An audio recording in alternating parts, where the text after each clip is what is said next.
Ici s'arrête la lecture de notre texte, mais en fait, on se réjouit d'entendre ce bruit-là quand on lit, et on se réjouit aussi de ne pas entendre ce bruit-là quand la lecture est finie. Parce qu'en fait, on veut garder nos Bibles ouvertes, et Dieu qui a inspiré ces textes-là va nous conduire par son Saint-Esprit, pour nous aider à comprendre ce texte. Et même les généalogies nous enseignent des choses. On va essayer de voir comment. Jetez un œil sur cette image que j'ai projetée, avec des diplômes, une ascension professionnelle, des podiums et autre chose. Peut-être certaines images vous parlent plus que d'autres. Je me demandais, est-ce que vous connaissez ce sentiment d'être enfin arrivé à destination de quelque chose? C'est-à-dire une chose en vue de quoi vous avez espéré, travaillé pendant longtemps, pendant des mois, parfois des années, et puis enfin vous arrivez à cette destination. Alors c'est peut-être une de ces choses où peut-être la liste est non exhaustive. Mais qu'une fois que vous y êtes arrivé, il vous reste quand même à la bouche un petit goût d'inaccompli. Vous voyez, des trucs où vous dites « Ah, quand j'aurai ça, ça ira vraiment tellement mieux.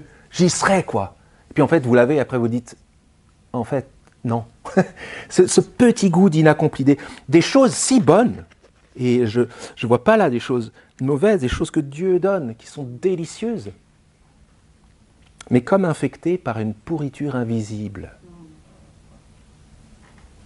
En fait, je dirais même que ce mouvement-là, projet, attente, réalisation, frustration, est typique de notre condition humaine. Qu'on soit chrétien ou pas chrétien, qu'on soit croyant ou non, c'est quelque chose qui est propre à notre réalité. Mais la question qu'on doit se poser, c'est pourquoi ? Pourquoi est-ce que Dieu permet cette dynamique ? Projet, attente, réalisation, frustration. Dans quel but est-ce que Dieu permet qu'on traverse ces réalisations et ces frustrations ? Et je pense que les faits qui nous sont rapportés dans le texte que Chantal nous a lu à l'instant nous fournissent des éléments importants pour répondre à cette question. Aujourd'hui, on conclut notre série l'Évangile selon Jacob. Je sais, on va tous avoir le blues pendant 3 semaines. C'est compliqué quand on finit une série. On a cheminé avec ce gars pendant quelques semaines et quelques mois. Mais ce texte, je ne sais pas si vous avez remarqué, il a un goût de conclusion. Il y a une forme de conclusion dans ce texte. Et quand on voit ce qui est raconté dans ce texte, bien sûr, il y a des noms qu'on ne choisirait peut-être pas pour nos enfants et des lieux qu'on ne connaît pas par ici. Mais quand même, en 4000 ans, on devrait dire qu'il n'y a pas beaucoup de choses qui ont changé. Jacob a traversé la même réalité avec la même dynamique que nous. Projet, attente, réalisation, frustration.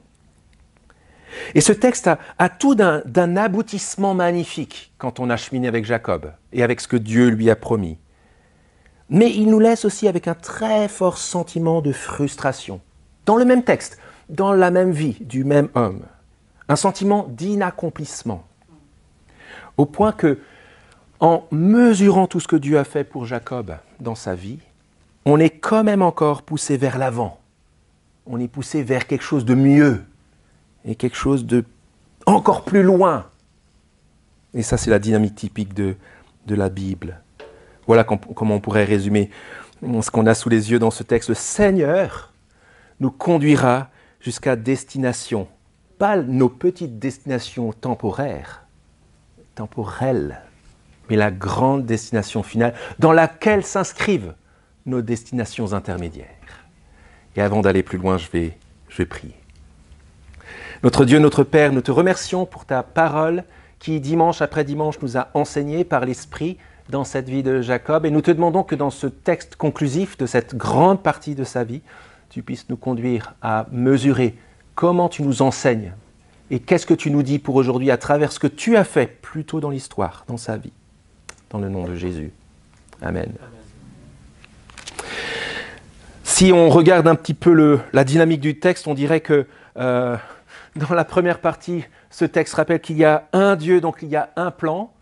Un peu plus tard, qu'il y a une famille spécifique avec un besoin précis et qui nous conduit à une sorte de dénouement final avec un choix décisif où on voit qu'il y a deux peuples, c'est en lien avec les généalogies que tu as lues, et aussi deux destinées. Et ça va nous mettre en face de cette invitation de Dieu qui nous dit qu'il nous conduira jusqu'à destination. Je vous invite à regarder avec moi la première partie du chapitre 35. Un Dieu, un plan. Et si vous parcourez un petit peu ces 15 premiers versets, vous diriez quoi? C'est quoi ce plan? Jetez un œil, regardez dans le texte. Où est-ce qu'on voit Dieu qui rappelle son plan?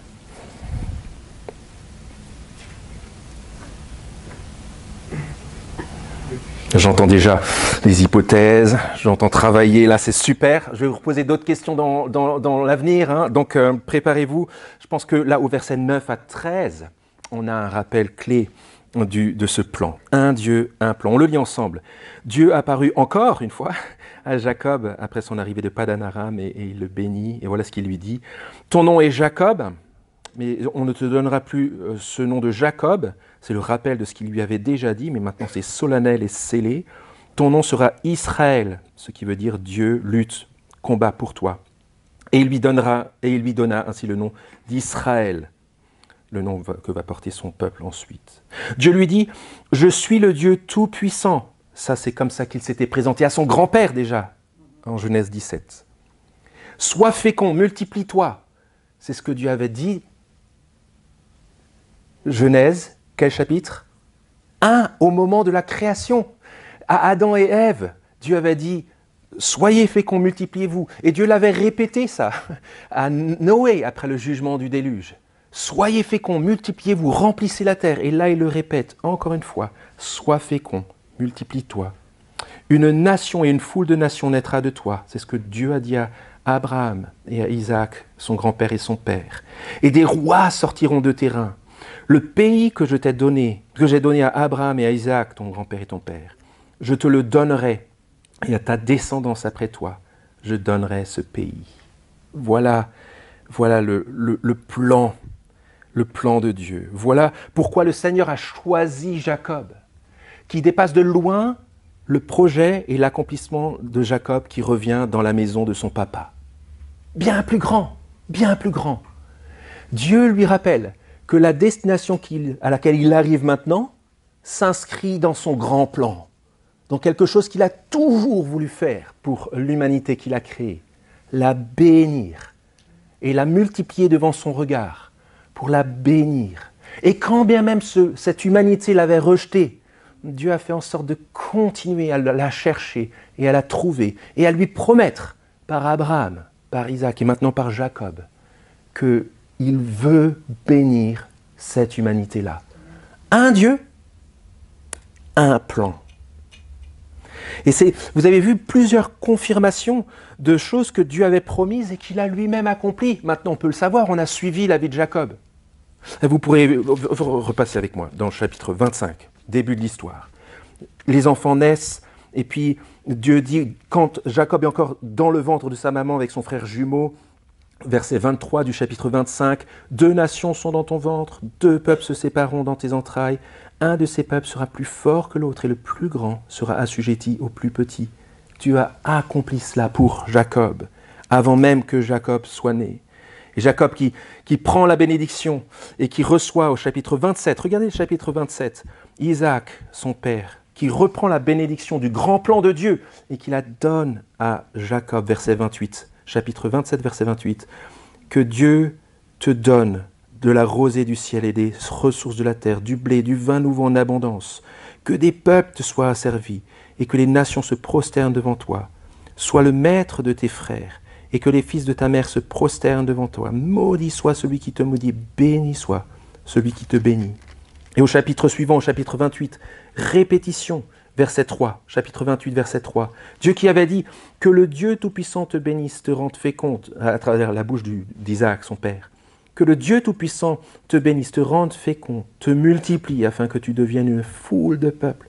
Qu'il te donne la bénédiction d'Abraham, à toi et à ta descendance avec toi, afin que tu possèdes le pays où tu habites comme immigrant et que Dieu a donné à Abraham.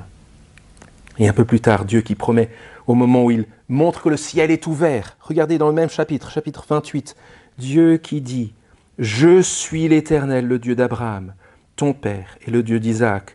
La terre sur laquelle tu es couché, je te la donnerai à toi et à ta descendance. Ta descendance sera innombrable, comme la poussière de la terre. Tu t'étendras à l'ouest et à l'est, au nord et au sud.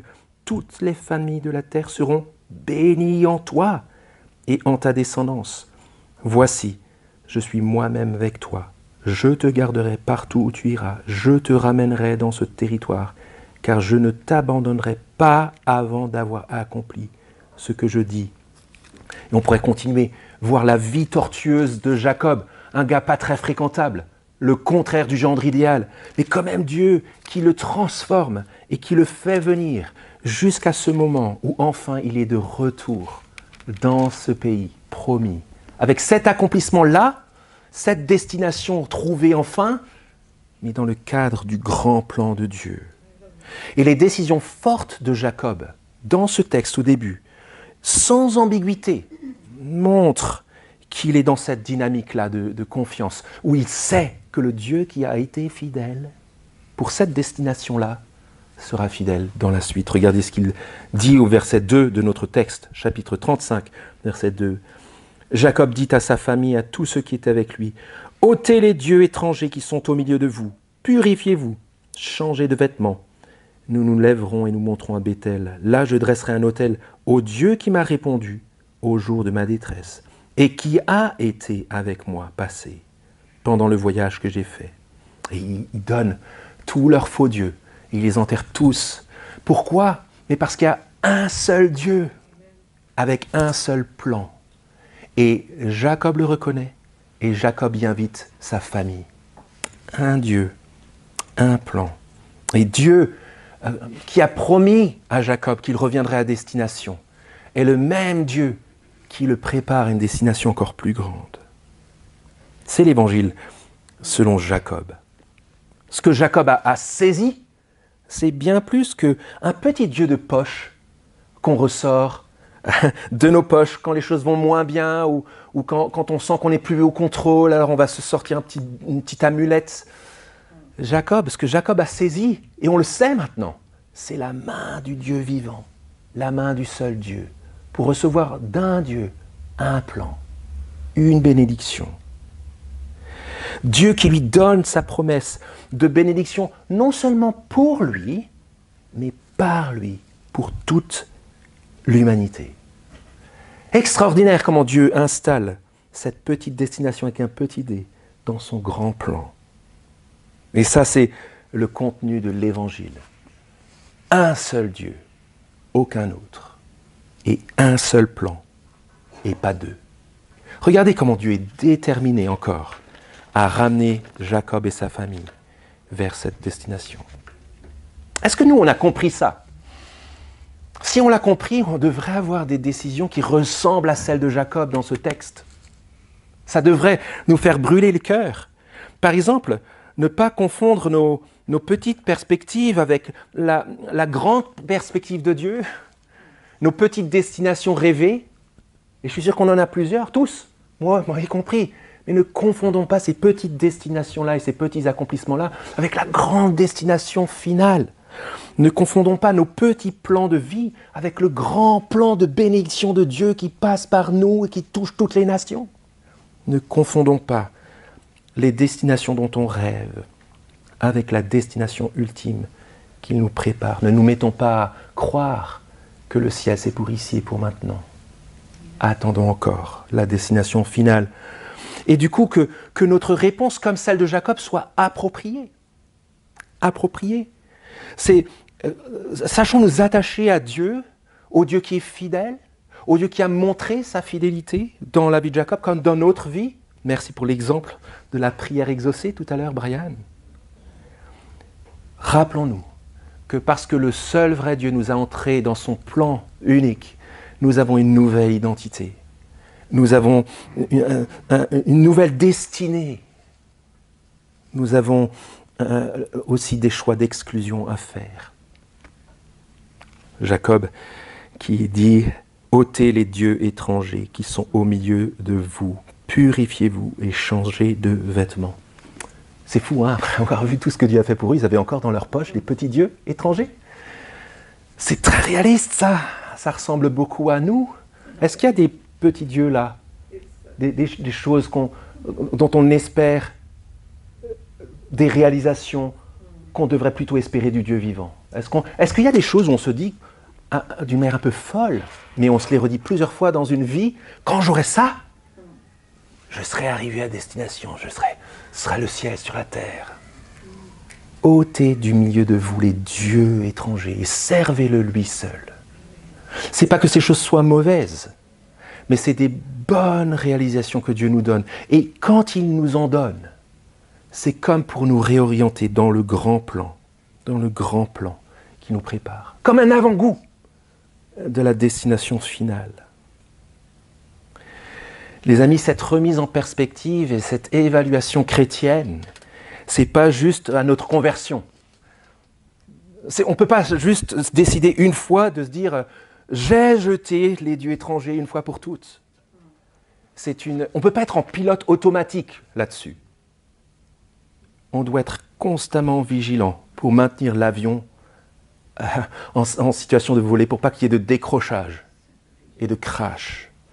On a besoin de se rappeler que ces choses-là qui sont bonnes ne sont pas pour autant notre destination finale. De la même manière que Jacob a connu un accomplissement incroyable de sa vie, mais réalise que ce n'est pas l'accomplissement final. Parce que sinon on court le risque d'oublier quel est notre plus grand besoin. Si on se met à attendre le ciel sur la terre de ces choses-là, et bis, terre, c'est sans doute vos images à vous, on se met à se dire que c'est les choses dont nous avons le plus besoin. Quel est notre plus grand besoin? Et on voit très bien dans ce texte, dans la suite du texte, d'une manière douloureuse, de quoi nous avons vraiment besoin. Un Dieu, un plan, une famille, un besoin. Famille, à votre avis, si vous lisez les versets 16 à 26, ce serait quoi ce besoin? Si vous parcourez ces versets. Je vous avais dit, je vous ferai travailler de nouveau un peu.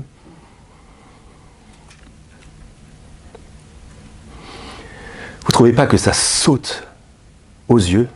Ça se voit comme le nez au milieu de la figure.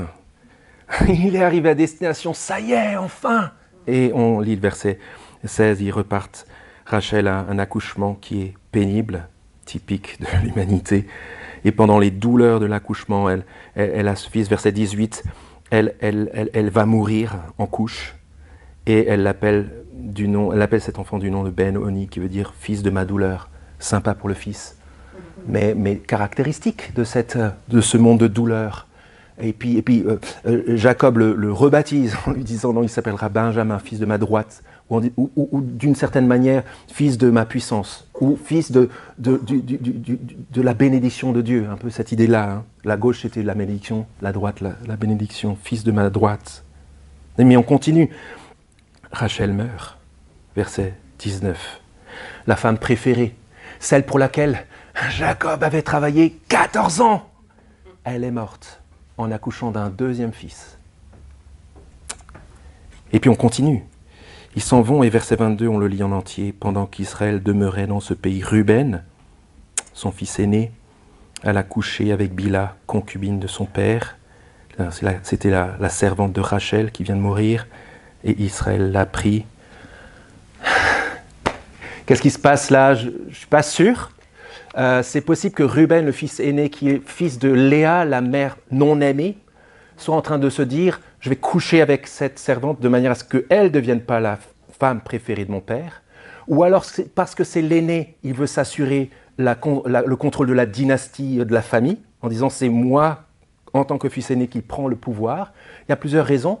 Mais en tout cas, on sort d'un chapitre glauque. Merci pour le courage que Dieu a donné à Brian d'en parler dans le chapitre qui précède. Et là, il n'y a rien de nouveau. Ils sont arrivés à destination, mais dans cette humanité qui fait le mal. Et puis si on lit, on ne va pas le faire ici, mais le déroulement de toute cette famille, la description de toute la famille, maintenant il y a les 12, du verset 23 au verset 26, on va le faire quand même. Ruben, voyez ce qu'il vient de faire. Siméon et Lévi, qui sont ceux qui ont massacré tout un village en jouant avec le signe de l'alliance, la circoncision. Judas, Isaacar et Zabulon, qui sont eux aussi les fils de la mal-aimée. Rachel, qui vient de mourir. Joseph et Benjamin, les préférés. Imaginez l'ambiance de famille. On va le voir l'an prochain. Dan et Nephtali, qui vont eux aussi jouer un rôle décisif. Et ça me fait vraiment penser à comment Jésus choisit les 12 disciples, où il n'y en a pas un pour acheter l'autre, et où ils ne peuvent pas se piffer les uns les autres. Voilà l'embryon du peuple promis. Voilà la famille qui va donner la famille de l'Alliance. La famille que Dieu a choisie. Voilà la situation dans laquelle on se retrouve. Toute ressemblance avec des faits existants ou ayant existé n'est pas fortuite. Ça ressemble au chapitre précédent qu'on a vu la semaine dernière. Ça ressemble à des choses dont on a été coupable ou qu'on connaît. Des drames de vie ou le mal dont on a été victime. Et une fois de plus, sans rien cacher, le texte de la Bible nous laisse avec un très mauvais arrière-goût. Vous voyez, un accomplissement d'une destination glorieuse. Et juste après, à partir du verset 16, la vie glauque qui continue, la mort, le mal. Mais en fait, voilà les gens que Dieu vise par son évangile. On aurait tort de croire que les héros de la Bible sont des gens parfaits. C'est le contraire dans la Bible. C'est des gens pas fréquentables. Des gens qui sont atteints par le mal, victimes du mal ou coupables du mal, comme vous et comme moi. Mais c'est typique qu'au milieu de ce monde maudit, rebelle à Dieu, infecté par le mal et par la mort, des hommes et des femmes comme les autres, qui ne méritent pas et qui sont impuissants pour s'offrir le monde parfait, le pays de paix que Dieu offre, reçoivent gratuitement de Dieu la promesse de vivre avec lui pour toujours, dans le pays de paix. Voilà l'évangile. Évangile, ça veut dire bonne nouvelle. Et c'est pour ça, et on le voit si bien là, la Bible nous le rappelle encore et encore, notre plus grand besoin, et ces textes, et ces versets 16 à 26 le montrent si bien, notre plus grand besoin, c'est de nous réconcilier avec le Dieu vivant. Et cette vérité-là, elle est facile à tester. Elle est très facile à tester. Imaginez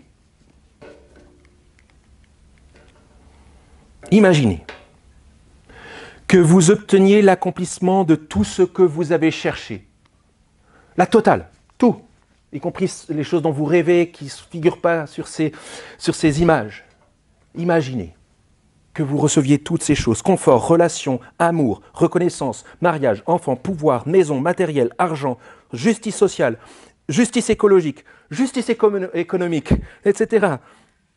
Les amis, si la rupture fondamentale avec Dieu demeure, avec le cortège de malédictions, de mal, de folie et de la mort qu'elle entraîne, qui continue à gâcher la réalité, à quoi bon avoir toutes ces choses ? Notre plus grand besoin, c'est de faire la paix avec Dieu. Amen. Et pas ces choses-là qui sont des dons de Dieu, mais qui ne changeront rien à la destinée. C'est ce que Jésus dit dans un extrait de l'Évangile selon Marc, au chapitre 8 et au verset 34 et à 38. Que sert-il à un homme de gagner le monde entier s'il perd son âme ? À quoi ça sert ?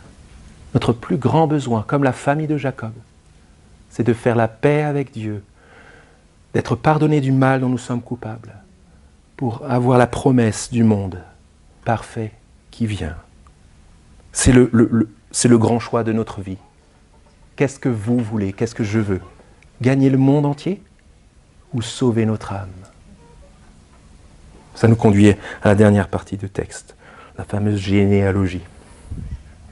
2 peuples, 2 destinées. Un Dieu, un plan, Et il est déterminé à nous y conduire. Une famille, un besoin, et nous en faisons partie, deux peuples et deux destinées. À votre avis, c'est quoi les deux destinées là? C'est la dernière fois que vous faites travailler comme ça. Vous diriez quoi en regardant de 35, 27 à 37, 1? C'est quoi les deux destinées?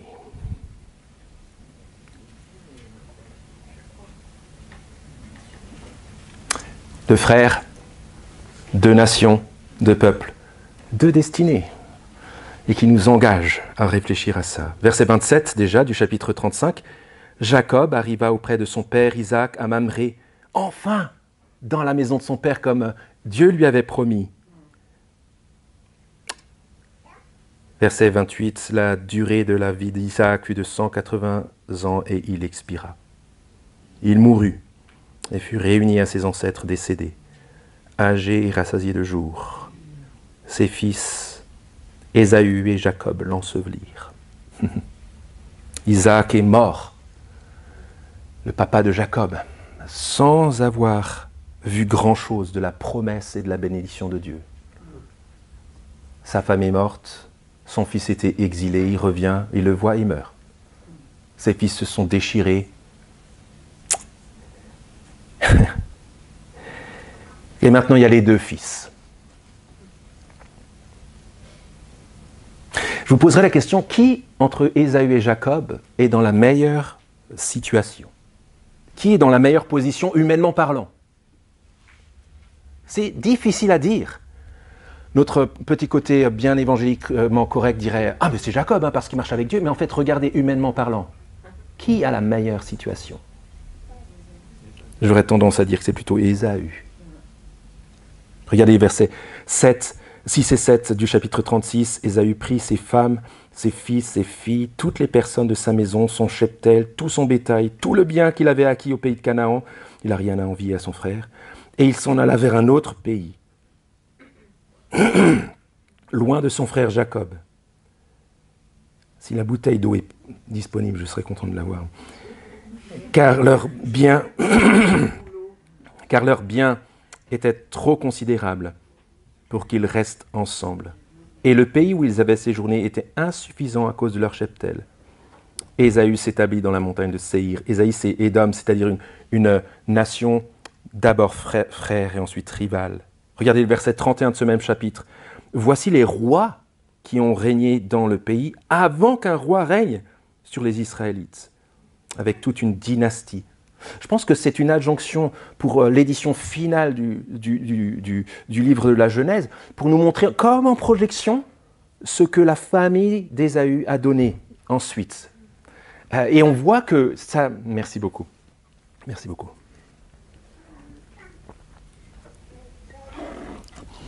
Et on voit que, à vue humaine, la descendance d'Ésaü n'a rien à envier à la descendance de Jacob et au peuple de Jacob. Verset 43 du chapitre 36 à la fin. Ce sont là les chefs d'Édom avec leurs habitations dans le pays qu'ils possédaient. C'est là Ésaü, l'ancêtre de Jacob. Jacob habita dans le pays de Canaan où son père avait séjourné. Lui, il habite sous des tentes. Son frère, il a un cheptel considérable comme lui. Il a des rois. Et il fait des alliances avec des puissances alentours. Il se juste mêle à l'humanité telle qu'elle est. Il continue à prospérer. Oui, je pense qu'à vue humaine, c'est plutôt Ésaü qui est le mieux loti à ce stade-là. Et à minima, il a les mêmes bienfaits que Jacob, mais sans la prise de tête. Vous savez, Dieu qui promet des trucs qui doivent encore venir et qui ne viennent pas, et que toi, tu dois encore attendre. Non, Ésaü n'a même pas ça, tranquille. Il peut juste faire sa vie, et puis il n'y a pas Dieu qui est en train tout le temps de lui dire « Non, mais attends, il y a quelque chose de mieux qui vient. » Il peut juste s'établir tranquillou et faire sa vie dans ce monde, et ce qu'il fait d'ailleurs, au milieu des nations et des peuples.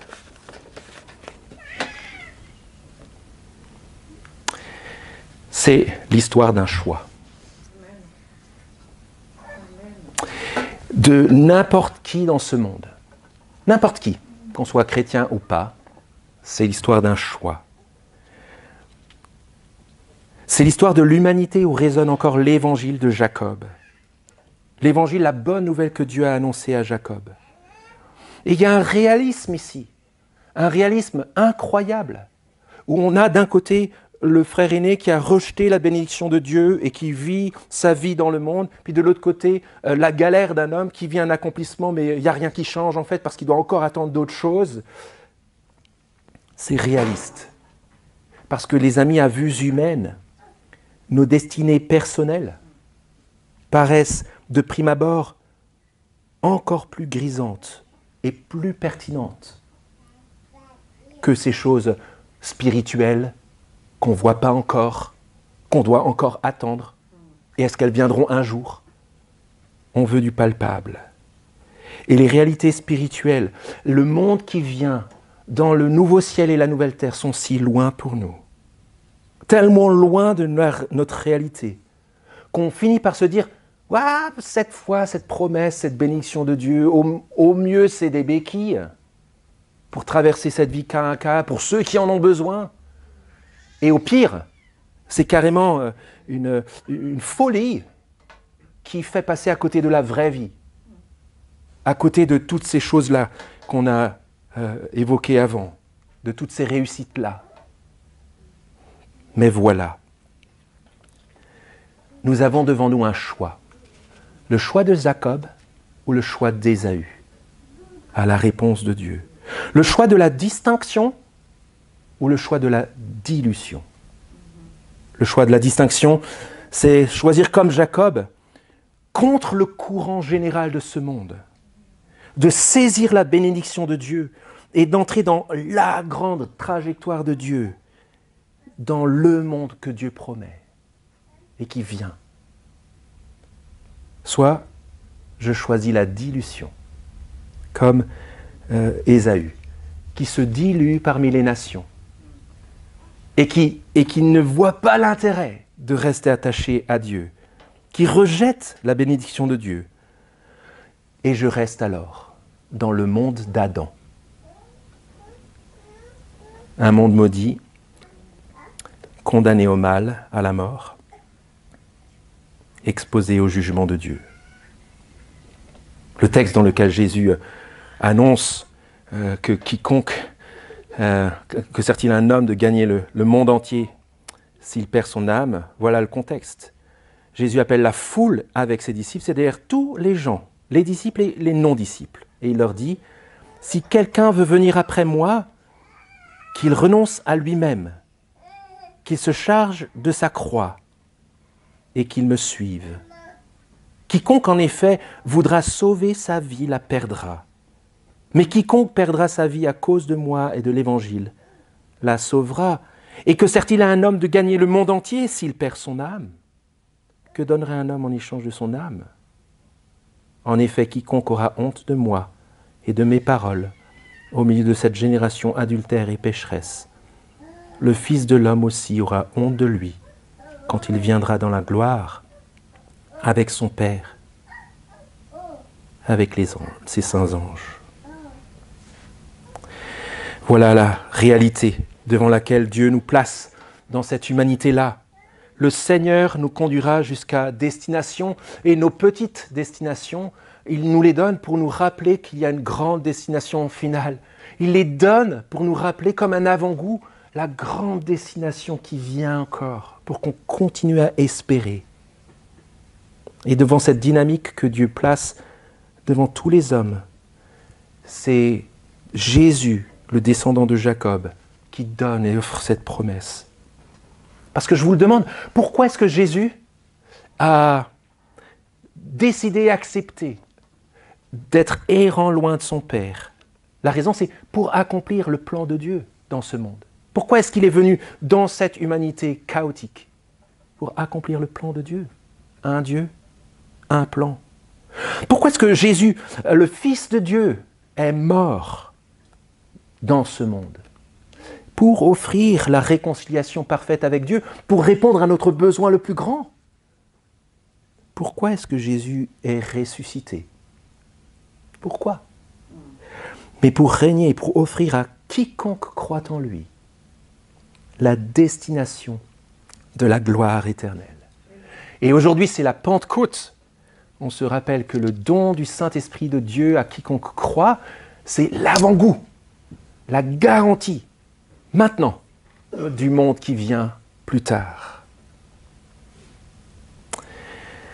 Les amis, et on finit là-dessus, ce que Dieu a pour nous dans l'avenir, dans la grande destination finale, est plus grand,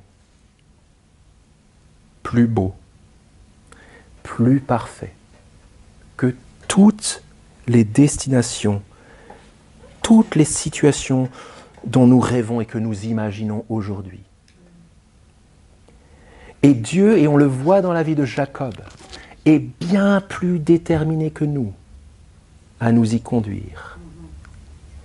Et ceux qu'il a choisis et appelés à lui, il est déterminé à les conduire et à les garder, comme un bon berger, jusqu'au bercail.